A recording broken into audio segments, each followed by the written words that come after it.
haven't seen Tracy.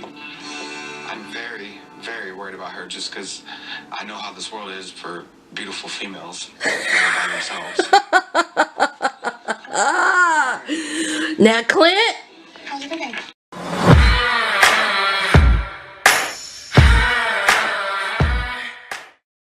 Hi friends, welcome back to my channel. Sas here. I'm here to do a review of Love After Lockup. It was an okay episode. All the participants participated. We seen all of them, I do believe. Let's start off with Clint. Now, I've been taking it easy on Clint because he is delayed, but child, he a special kind of special. He's a special kind of special, y'all. He wakes up with his mouth open. I can't with Clint no more. I can't. He kept talking about he's worried about her because, you know, beautiful women should be worried about when they're by themselves.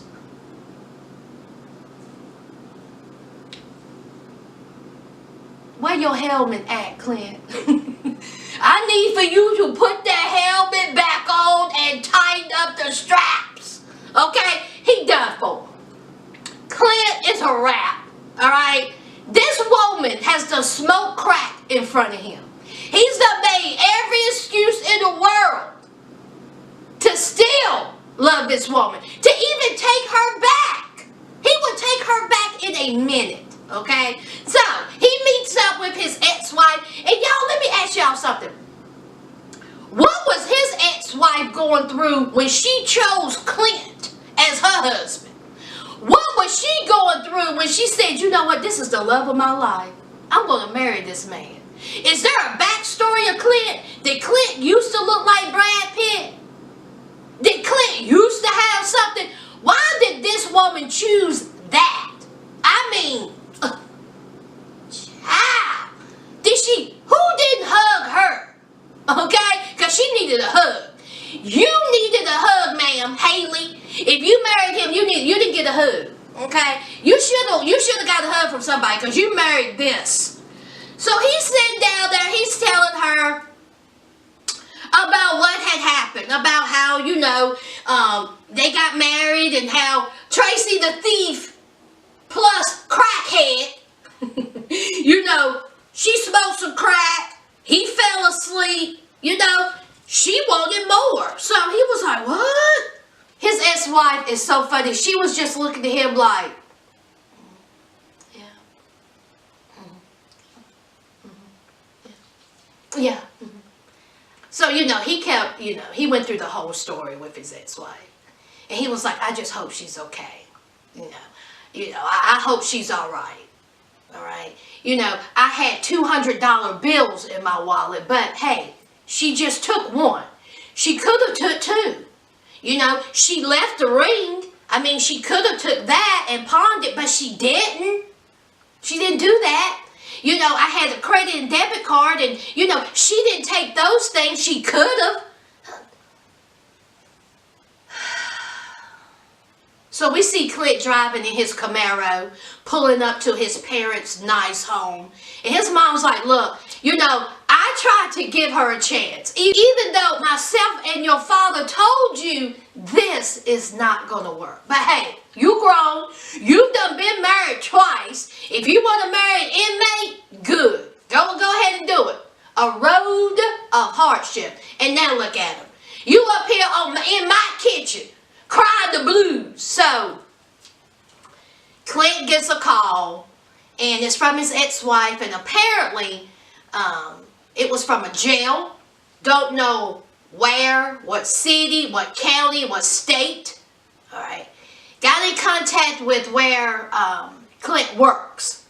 Now, the ex-wife told Clint that the only thing that they heard in the background was a female saying, I want Clint, I want Clint, I want Clint. Well, I guess crackhead Tracy won't Clint. Of course she wants that lap dog. She needs to get bonded out of jail. She needs some more crack. So, of course she's going to call Clint the lap dog. Here's Clint's reaction. Oh, dear God. Thank you. Thank you. You know, I'm so glad she's okay. His mama was like, boy, if you don't stop. So you get a call saying that your wife is in jail and you think this is good news? He was like, well, you know, at least she's not hurt. You know, I've been worried about, at least she's not in the hospital. Honey, Clint is a whole fool. I mean, a whole fool. His mom was like, what about getting this annulled? No, he ain't having that. He's in love, Mama Clint. He's in love. Clint is just, he's a secondary kind of special, okay? He's a secondary. And Clint is just, he's in a road of hardship. That's what I think. It's over, okay? It's over, Clint. It's over. All right, let's talk about Caitlyn and Matt. This is real quick. Okay, Caitlyn and Matt, neither one of them are working. They still live with the mama. Okay. So, Matt's friend who works was like, look, you need a job. I am going to take you to where I work, my boss man, and, you know, he can hook you up with a job. So Matt was like, oh, okay, but, you know, I just don't want to work anywhere. Okay? Why should I have to work anywhere? Well, Matt, because you don't have any money, and you want to be a productive citizen in this United States. But, hey, you know, keep doing you. So he shows up at this workplace. It's a construction site. And so the boss man, honey, the boss man knew immediately. The boss man knew what Matt was all about because the boss man said, hey, look, I'm an ex-con myself. Okay? I was Matt. But you know what? I had to pick myself up and dust myself off. So he's trying to tell Matt about, you know, the job. You know, what did you do? And so Matt was like, well, for the last 9 years, I've been in and out of prison. So the guy was like, all right, well, I'm about to paint something. So there's this painting machine, and he was telling Matt about how to use it. This is Matt. Well, I didn't wear my work clothes. These are the only clothes I have, and I don't want to get my shoes and clothes messed up with paint. So the boss man looked at him and said, do what now? What are you talking about? You know, if you want a job and you want to work, you're going to work with this machine. Or you can take your feet to the street. I don't have time for you. I've been down this road, okay? I know you're an ex-con. Okay, I'm not here to feed you. You need to feed yourself. So, of course, Matt, he gets all blowed up talking about he disrespected me. He's talking down to me. He's talking to me like I'm stupid. Okay? No, well, Matt, no, he's not talking to you like you're stupid. He's talking to you like a boss man. Nothing that man said made Matt feel any lower than how he already felt. Okay? You standing there with a hole in your head. Not working, living with your mama, looking like who done it what for, with your balls probably stuck to your inner thigh. You probably ain't washed in a couple of days, and you think that he's making you look stupid? Go play in traffic, Matt. I'm going to need for Matt to go play in traffic. I cannot take Matt. He is lazy. He's unmotivated. He want a handout. He don't want to work. So, of course, that didn't pan out. So he has to go back and tell Caitlyn, who's outside smoking, where they get money for cigarettes? The mama. Okay. So he is trying to explain to Caitlyn why he don't have a job. What happened? How he felt disrespected. So Caitlyn was like, oh my God. Caitlyn actually made sense. Caitlyn said, you know, maybe you took it out of context. Maybe he was not making you, you know, look stupid. Maybe he was just trying to explain to you the job. Now that, you know, Matt didn't say it like that. You know, Matt was too busy worried about his $30 shoes and his $5 t-shirt from Target. That's what he was worried about. Okay. So Caitlyn said, well, you know what? What if you would have worked and got paint on your shoes, got a paycheck, and hey, you could have spent that money for some more shoes. Logical, right? And so he was like, well, yeah, but you know, you never know. Well, what? Who coulda, shoulda, woulda? I tell you, the men on this show just make me want to hit somebody. I mean, just ridiculous. Ridiculous. All right, let's talk about Latina Heat and Brittany. All right, nothing special. Okay, Brittany is finally gonna tell Latina Heat that she has been in contact and communication with Amanda. Okay, so of course she tells him, and he was like, "What? You've been talking to her? When?" And so she was like, "Well, when we were at the hotel." Well, Lord have mercy. Latino Heat said, "You mean to tell me you invited your ex-girlfriend from prison into my space, into our space, and we slept in? You did that? How could you do that?" Honey, he was tight, y'all. His chest was all blowed up. He was mad as hell. How dare you? And so Brittany was like, "Look, you are blowing this all out of proportion. She's out. I want to see her." That was it. Okay? That's all that happened. You getting upset over nothing. I want to be with you. All right? Okay. Amanda was my girlfriend, but that's it. I wash my hands with it. Okay? I'm with you. So, of course, Latino Heat said, she's lying to me about this. What else is she lying to me about? Okay? What is she keeping from me? What other secrets is she keeping from me? All right? Okay? I'm trying to make a future with this woman. And she's running around people that she shouldn't be running around with. Latino Heat's whole thing is he don't want her to go back to prison. He don't want her to be, around those people. That could potentially get her in trouble, okay? And he especially don't want her to be around her ex, man or woman. So, Brittany's following him around the little park or wherever they were. Latino, he's screaming at the cameraman, "Did you know about this? Did you know about this? Why didn't you tell me? Did you know about this?" Looking like a 2-year-old stomping his feet. Okay, so then Brittany finally gets Latino Heat's calm down. And Brittany was like, "If you don't calm yourself down, I'm here. Okay, I'm here with you. I don't want to go back to prison. Okay, you don't have to worry about me. All right, no one on the outside world or anyone I was in jail with, Amanda, whoever, they can't make me go back to jail. Okay, that's on me. It's my choice." And she's exactly right.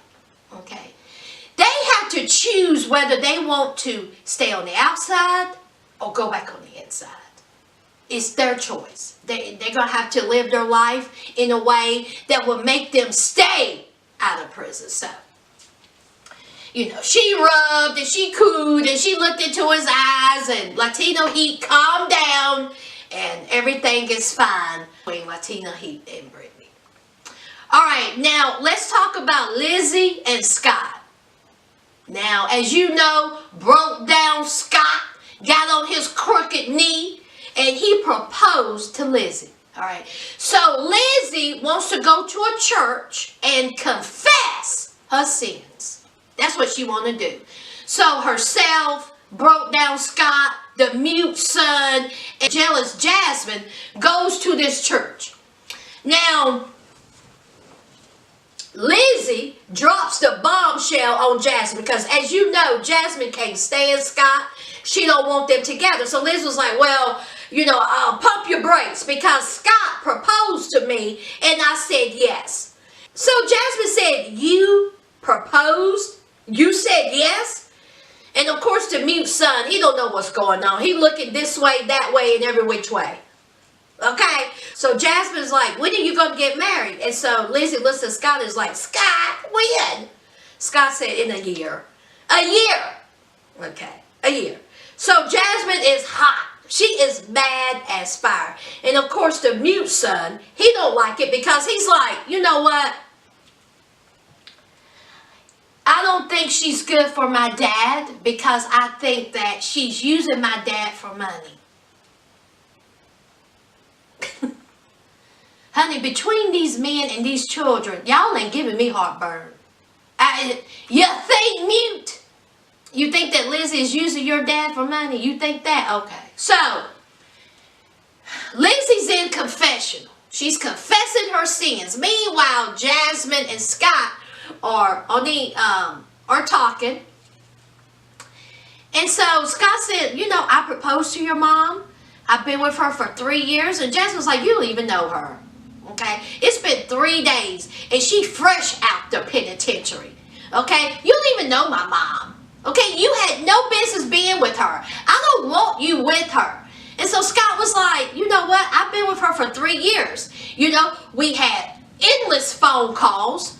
We had, you know, visitations. You listen here. And you know what Scott should have said? Scott should have said, you listen here, you jealous cow. Okay? I know you want a relationship with your mom. I know that you are jealous because I'm in her life and she wasn't in your life for 20 years. But let me tell you something, you jealous heifer. Okay? I spent $90,000 on her. I ain't going nowhere. That's what Scott should have said. And then Jasmine should have got up and punched him in his face. See? That's how it should have worked out. But Jasmine was just like, you know, you're not going to get married. I don't want you to get married. You're not suited for each other. And so Scott, he was calm and cool. And he was like, now you know your mother. When she gets her mind on something, she's going to do it. I can't make her do anything. She's going to do whatever she needs to do. So Lizzie's in confessional. And she says what she did was take advantage of men. Rich men! Lizzie would take penitentiary pinup pictures and send them to these lonely, desperate, idiot men. And the men would pay $500 to $1,000 to her. Can y'all believe that? Honey, Lizzie was out here. Lizzie was hustling inside the prison. Lizzie had men sending her $100, $500, $1,000, and then she said in the span of 10 years that men have spent $800,000 on her and her penitentiary pinups. The hell's going on? And men now fuss about giving me a 2-piece and a fry. And you got me inside prison sending you money? What am I doing wrong, y'all? Y'all, what am I doing wrong?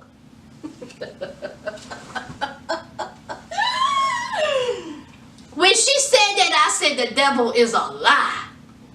$800,000 she said she scammed out of these idiot, lonely, desperate men. Lord, I guess so. I mean, Scott himself said he spent $90,000, so it ain't far-fetched. That's Lizzy and Scott. All right, let's talk about the trio of fools. Now, we have Meghan and Michael in Niagara Falls. And, you know, he took Meghan's virginity. They had sex every way you can think of. Front, side, back, to the corner, to the middle. Honey, Meghan was beaming. Ugh. Okay. So Michael took her virginity. Michael is still trash. Michael is still lying. But Meghan is in another world. It's all about Michael. Okay. I'm in love with this man. This man is truthful. This man loves me. I have no reason to doubt him. Now, they are having breakfast in bed. Pancakes, bacon, eggs. Meanwhile, Sarah is at home wondering where her husband is. Okay. Her friend comes over and is like, what's going on? And she was like, well, I haven't heard from Michael in 20 hours. You know, he didn't spend the night here. I haven't heard from him. But in Sarah's mind, she don't think about him cheating on her. She thinks about him being in trouble because, you know, he's on parole. He's fresh out of prison. If he does one little thing, that can send him back to prison. She ain't even thinking about him cheating. I tell you, Lord, where else would he be, Sarah? He fresh out of prison. Where would he be, with his homeboys? No. Not when there's coochie at home. He fresh out. Why he gonna spend the night with his homeboys or friends when he got coochie at home? He'll be somewhere breaking your back in two. No, he's too busy breaking Meghan's in Niagara Falls. While you sitting there eating your tears, he eating bacon. He eating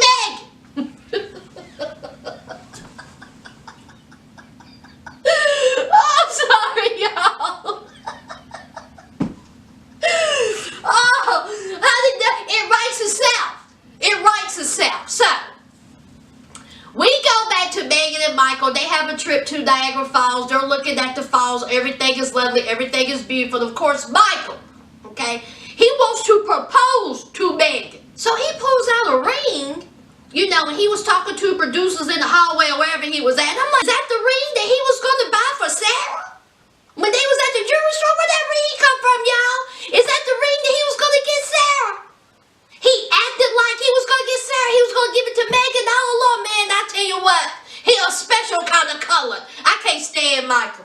I cannot stand him, honey. I wish he would have failed in that waterfall of Niagara Falls. I wish he would have failed, okay? He would have did the world a justice, okay? So, they're at Niagara Falls, and he's talking about he wants to propose to Meghan. Meghan is the woman for him. Sarah is not the woman for him, okay? She's not.